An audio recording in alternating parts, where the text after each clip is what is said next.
Welcome back pong muli sa ating munting channel mga ka-EDC. Kung bago ka pa lang po at hindi pa nakaka-subscribe, pindutin lamang po ang like at subscribe, ganun na rin po ang notification bell para po lagi po kayong updated sa ating mga bagong post at uploads. Alam naman po natin sa bawat upload natin ay may mga taong ayaw or gusto ang ating mga ina-upload na content.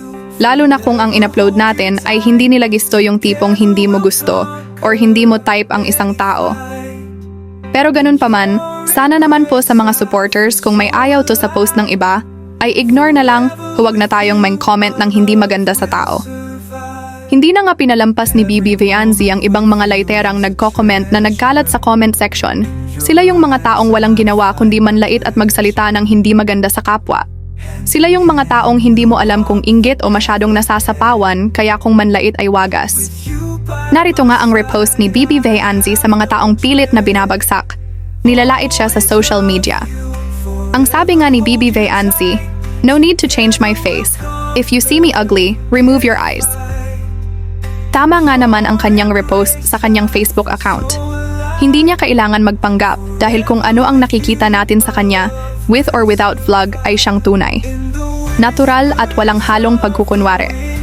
Ganyan natin mailalarawan si Bibi Vianzi sa kanyang pagiging simple at mapagmahal. At alam nyo guys, si Bibi Vianzi ay kung ano ang nakikita natin sa kanya may camera o wala ay likas talaga mabait. Kahit sino sa mga K-boys ang tanungin, sinasabi nilang si Vianzi ay marunong makisama. At laging nangang sinasabi ni Kalinga Prab na kung paano mo siya nakilala noon at sa hanggang ngayon ay siya pa rin mahiyain at sobrang simple. Nakakaisang taon na nga siya sa Kalingap pero wala tayong nakikitang pinagbago kay Bibi Vianzi. Kung ano yung pagkakakilala natin sa kanya mula noon hanggang ngayon ay ganun pa rin likas na magalang at mabait. Kaya kahit maraming naninira sa kanila ni Kalingap Edu ay nanatili silang matatag at suportado ang isa't isa. Kahit anong gawin ng mga bashers, hindi apektado si Bibi Vianzi sa kanila.